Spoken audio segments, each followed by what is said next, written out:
Ratusan warga pengungsi pasca penyerangan Pos Ramil Kisor mendapat pelayanan kesehatan dari pemerintah Kabupaten Maibrat, Papua Barat. Berbagai persiapan dilakukan guna meraih medali dalam ajang PON 20 di Papua.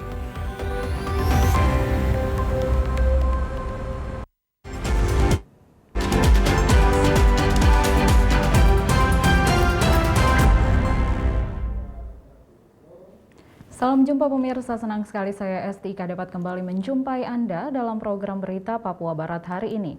Sejumlah informasi di Papua Barat akan kami hadirkan untuk Anda. Inilah berita selengkapnya. Pemirsa, ratusan warga pengungsi pasca penyerangan Pos Ramil Kisor mendapat pelayanan kesehatan dari pemerintah Kabupaten Maibrat, Papua Barat di Kampung TH Kecil, Distrik Aitinyo.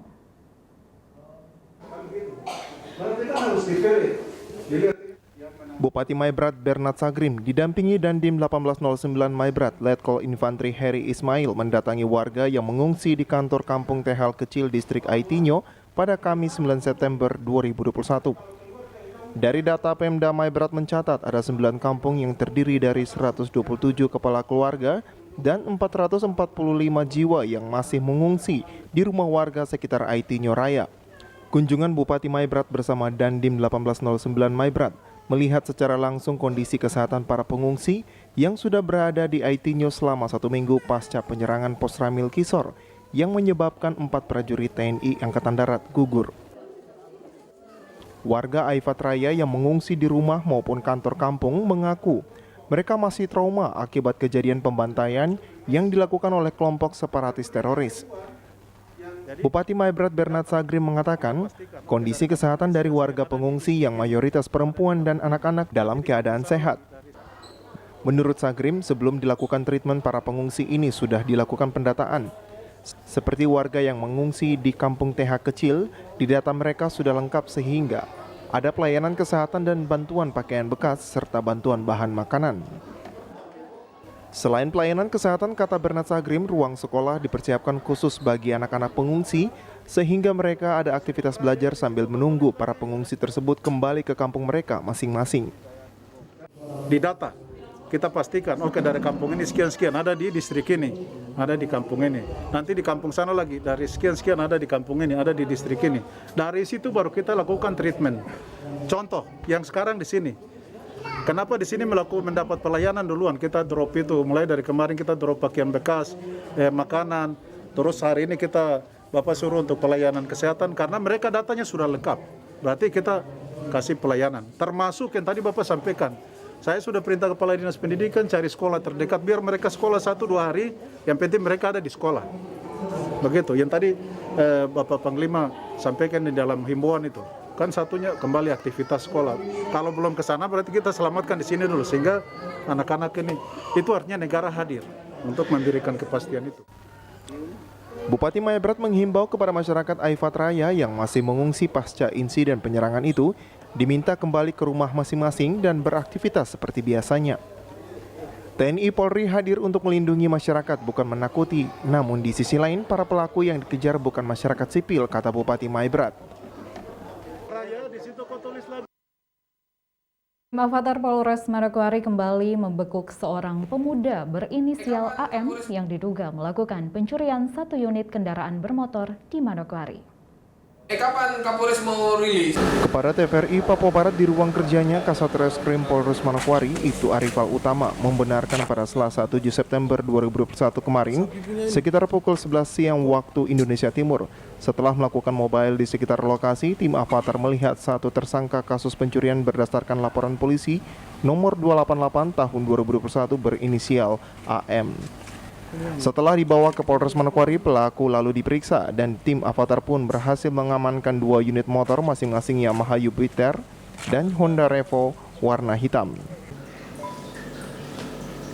Ya, memang benar telah dilakukan penangkapan oleh tim Avatar Satreskrim Polres Manokwari atas nama inisialnya AM, ya. Jadi pada hari Selasa tanggal 7 September 2021 sekitar pukul 11 waktu Indonesia Timur.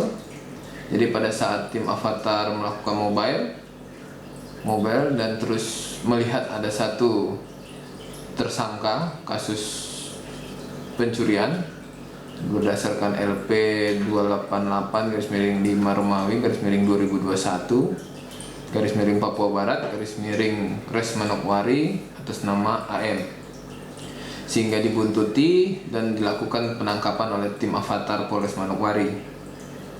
Dan kemudian tim Avatar membawa pelaku tersebut ke Polres dan diamankan ada satu unit motor Yamaha Jupiter Z warna merah, satu unit motor Honda Revo warna hitam.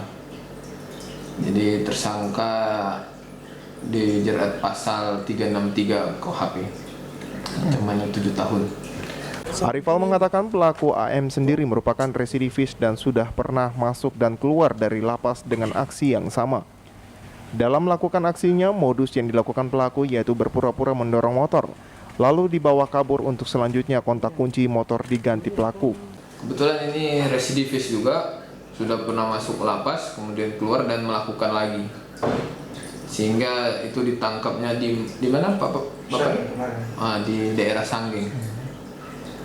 Hanya satu orang saja kemana? Satu orang saja dengan 2 BB yang diamankan. Siap. Jadi saat ini pelaku sudah diamankan? Sudah diamankan di Polres Manokwari. Untuk pelaku sendiri itu modus yang dilakukan selama aksinya kemarin? Untuk modusnya sama seperti yang kemarin, itu ya dengan cara dia melihat motor, kemudian didorong motor tersebut sehingga dibawa ke tempatnya, terus diganti kunci kontaknya. Saat ini pelaku telah diamankan di Polres Manokwari dan dijerat pasal 363 KUHP dengan ancaman 7 tahun penjara. Tim Liputan TVRI Papua Barat melaporkan. Pangdam 18 Kasuari menutup pendidikan pertama Tamtama TNI Angkatan Darat gelombang 1 tahun 2021. Pangdam berpesan TNI harus dicintai rakyat karena TNI berasal dari rakyat.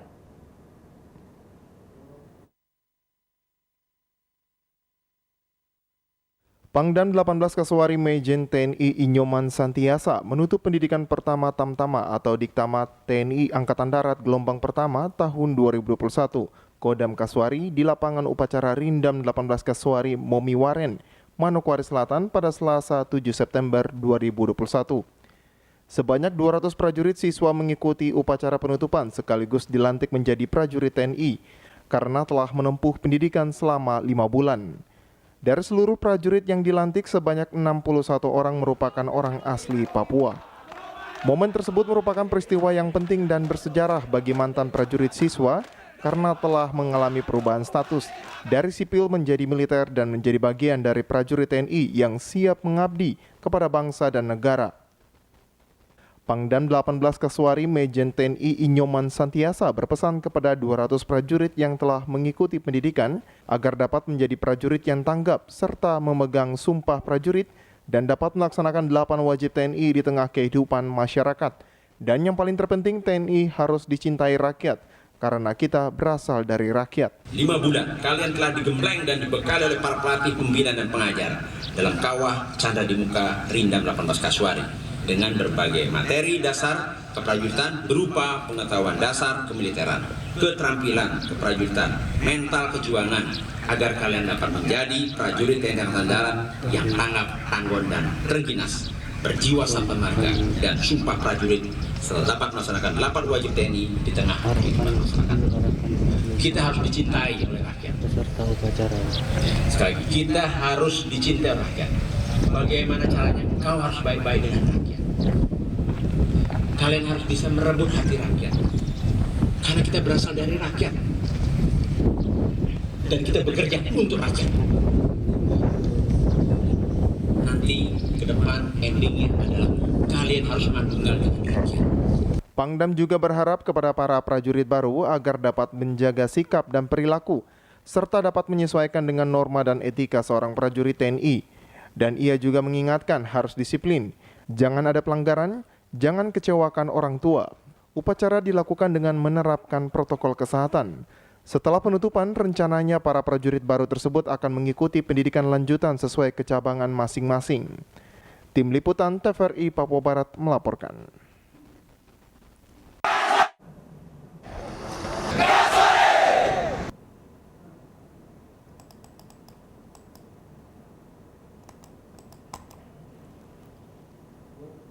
Polres Manokwari gencar melaksanakan vaksinasi bagi pelajar di Manokwari. Dan hingga saat ini pelajar di Papua Barat telah divaksin mencapai 11,3% dari 127.000 pelajar dan mahasiswa di kabupaten kota di Papua Barat. Vaksinasi ini dilakukan untuk persiapan pembelajaran tatap muka terbatas di setiap sekolah swasta dan negeri di kabupaten kota di Papua Barat. Kapolres Manokwari AKBP Dadang Kurniawan Winjaya didampingi Kabak Ops AKP Edward Panjaitan, Kapolsek Pravi Ibda Irenus Hutaurup dan Kepala Sekolah meninjau vaksinasi bagi pelajar yang dipusatkan di SMP Negeri 8 Pravi Manokwari. Kapolres Manokwari AKBP Dadang Kurniawan Winjaya berharap kepada semua orang tua siswa agar mendukung program vaksinasi Merdeka Belajar untuk persiapan sekolah tatap muka terbatas bagi siswa. Menurutnya, vaksinasi bagi pelajar dilakukan untuk percepat memutus mata rantai penularan COVID-19 dan sekolah-sekolah di Manokwari pun harus mendukung program vaksinasi yang telah dicanangkan oleh pemerintah pusat. Oke, selamat pagi menjelang siang. Terima kasih. Hari ini kami melaksanakan kegiatan yang difasilitasi oleh rekan-rekan kepala sekolah SMP 8 Pravi. Kami beserta jajaran dari Polda juga dibantu dari Kodim melaksanakan kegiatan vaksinasi untuk sasaran adik-adik dan keluarga sekolah SMP 8 Pravi ini. Harapan kami mudah-mudahan dengan pelaksanaan kegiatan yang dilaksanakan serempak di sekolah ini sesuai dengan anjuran dari pemerintah tentang vaksinasi merdeka dengan sasaran adalah pondok pesantren dan tempat ibadah maupun lokasi-lokasi tempat pendidikan. Ini kami bekerja sama dalam rangka mempercepat proses pemutusan mata rantai daripada pandemi COVID-19. Kami harapkan semoga sekolah-sekolah yang lain juga melakukan hal yang sama, dibantu oleh Dinas Pendidikan, sehingga harapan kami ke depan sekolah bisa melaksanakan aktivitas seperti sedia kala.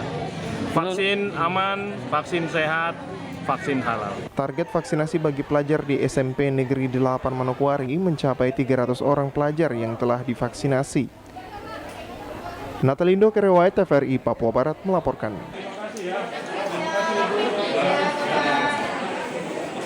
Jangan lupa ada KTP ya, adik-adik.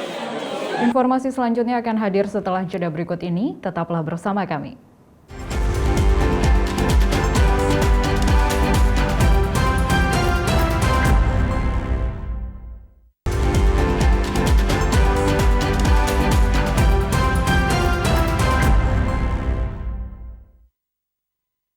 Terima kasih Anda masih bersama kami. Pemirsa, pelacakan kontak atau tracing kasus COVID-19 di Teluk Bintuni sejauh ini dilakukan secara masif oleh tenaga kesehatan.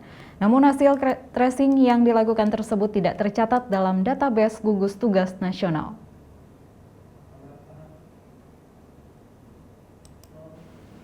Tidak adanya angka yang terinput dalam database ini diakui Bupati Teluk Bintuni Petrus Kasihiu telah menjadi sorotan pemerintah pusat. Pasalnya, Kabupaten Teluk Bintuni akan dianggap tidak melakukan pelacakan kasus COVID-19 sebagaimana arahan pemerintah pusat. Padahal Bupati menerangkan kalau pihaknya lewat instansi teknis gencar melakukan tracing. Ada penekanan yang cukup tegas bagi kita di Papua Barat, terutama Kabupaten Teluk Bintuni. Karena di data nasional tidak ada kegiatan tracing. Nih. Padahal apa? Kita sudah lakukan, ya. Kita sudah lakukan semua itu. Tapi karena tidak pernah masuk dalam laporan sesuai aplikasi yang ada. Kenapa tidak tergambar? Karena memang kita belum pelatihan, ya toh. Jadi saya tidak bisa salahkan siapa-siapa. Tapi kita juga mengikuti sistem yang dibangun secara nasional. Karena kita belum melakukan pelatihan, maka di database kita itu kosong khusus untuk tracing. Dan satu lagi, bahwa tingkat kematian di Teluk Bintuni itu tertinggi. Bupati menyatakan ke depan pihaknya akan berupaya seluruh data yang diperlukan pemerintah pusat dapat tercover sesuai petunjuk teknis yang ada. Dari Teluk Bintuni, Valentino Wanma, TVRI Papua Barat melaporkan. Sementara itu, Satgas Penanganan COVID-19 Kabupaten Teluk Bintuni berencana mengurangi isolasi mandiri bagi warga yang terkonfirmasi positif. Bupati Teluk Bintuni Petrus Kasihiu menjelaskan rencana mengurangi isolasi mandiri dikarenakan tidak efektif dalam rangka mencegah penyebaran COVID-19 di masyarakat. Bupati menyatakan dirinya akan memerintahkan instansi teknis agar menerapkan isolasi terpusat bagi warga yang terkonfirmasi positif COVID-19. Nah, ke depan kita boleh kurangi yang namanya isolasi mandiri, karena kita punya pusat isoter sudah ada, isoter pusat kita sudah ada. Di Kampung Masina ada, di SP4 ada, di SP1 ada. Semua sudah siap untuk isoter. Jadi kepada tim Satgas dan semua teman-teman, besok-besok itu isoter itu yang utama. Kita mulai kurangi isolasi mandiri, ya. Karena isolasi mandiri tidak menjamin, apalagi yang sudah datang dalam kondisi parah. Dengan menerapkan isolasi terpusat ini, Bupati berharap kasus konfirmasi positif COVID-19 dapat berkurang sehingga target PPKM level 2 bisa terrealisasi. Dari Teluk Bintuni, Valentino Wanma, TVRI Papua Barat melaporkan. Bupati Teluk Bintuni Petrus Kasihiu menyatakan pihaknya akan memaksimalkan strategi sesuai petunjuk pemerintah pusat dalam menangani COVID-19 di Kabupaten Teluk Bintuni.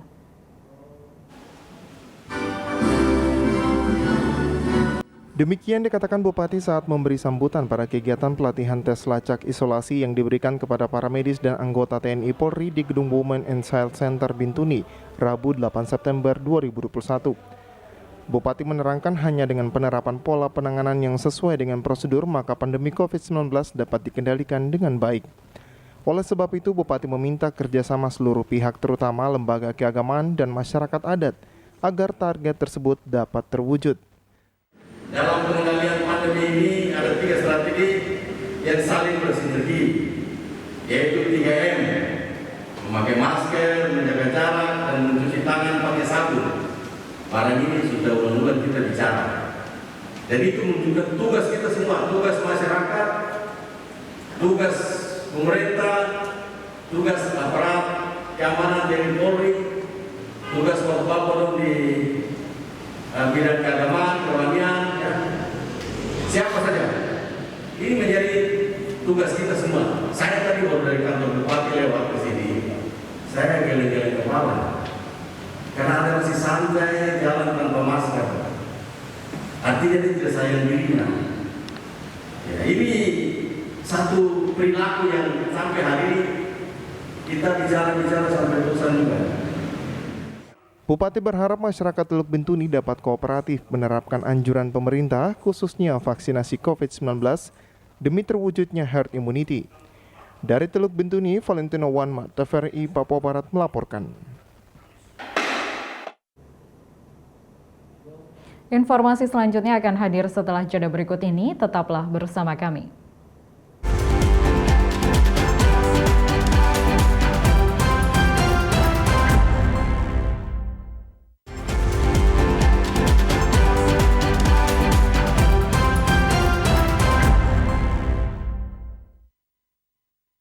Terima kasih Anda masih bersama kami. Pemirsa, lomba bertutur tingkat nasional yang dilaksanakan secara daring perwakilan dari Provinsi Papua Barat berhasil mendapat peringkat ke-8.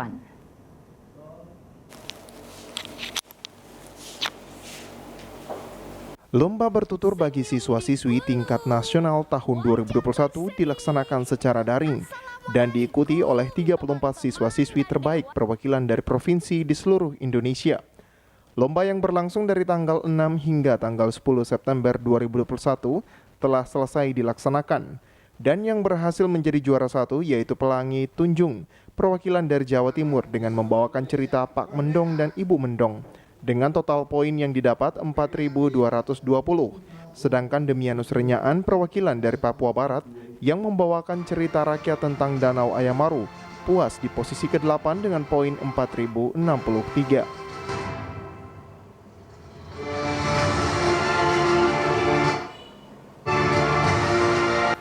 Melalui lomba bertutur atau lomba bercerita diharapkan dapat menciptakan generasi muda Indonesia. Khususnya generasi muda Papua Barat yang bisa menuturkan sejarah peradaban Indonesia, cerita rakyat di Papua dan juga melestarikan budaya Papua lewat bercerita. Jimmy Tabisu, TVRI Papua Barat melaporkan. Berjumpa lagi dengan saya.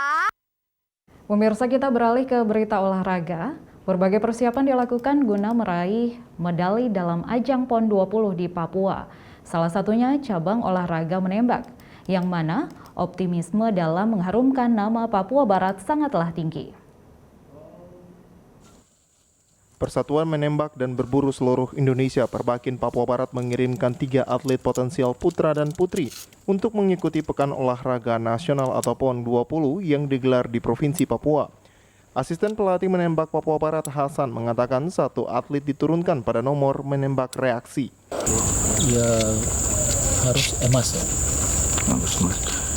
Dia mengikuti sudah dari 2018, pernah ke luar negeri sekali, juara 2 di Asia ya. Kalau di Indonesia sering juara 1, juara 2, ganti-gantian agak. Tembak reaksi dalam Perbakin disebut IPSC. Selain salah satu atlet menembak reaksi putra, Khalil Gibran, yang saat ini masih mengasah kemampuannya di lapangan tembak Polda Papua Barat, optimis jika dirinya dan tim dapat meraih medali di ajang PON 20 Papua pada Oktober mendatang dengan mengharumkan nama orang tua dan juga terkhususnya wilayah Papua Barat. Terutama dukungan orang tua ya, dan kedua dukungan dari Perbakin Papua Barat dan dengan teman-teman komunitas penembak. Seperti yang diketahui, Komite Olahraga Nasional atau KONI Papua Barat berencana akan mengirimkan sebanyak 242 atletnya dengan 25 cabang olahraga yang telah dipersiapkan dan optimis menjadi penantang salah satunya yaitu cabang olahraga menembak. Pada perhelatan PON 20 2 Oktober mendatang tetap dilaksanakan dengan protokol kesehatan yang ketat, sedangkan tim menembak Papua Barat akan berlaga pada 6 Oktober 2021 yang terpusat di lapangan Angkatan Udara Sentani Jayapura, Provinsi Papua. Sehingga 3 hari sebelumnya, tim Papua Barat akan melakukan penyesuaian terlebih dahulu. Putra Arianto, Arina Irianan, TVRI Papua Barat melaporkan. Informasi tadi sekaligus menutup jumpa kita dalam program Berita Papua Barat hari ini. Kami tetap mengajak Anda untuk mencegah penyebaran COVID-19 dengan cara memakai masker, mencuci tangan pakai sabun dengan air yang mengalir, menjaga jarak, menjauhi kerumunan, serta membatasi mobilitas dan bersedia divaksin sesuai kebijakan pemerintah. Indonesia pulih karena aku, Indonesia pulih karena kamu, Indonesia pulih karena kita. Dan mewakili kerabat kerja yang bertugas, saya Esti Ika mengucapkan terima kasih dan sampai jumpa.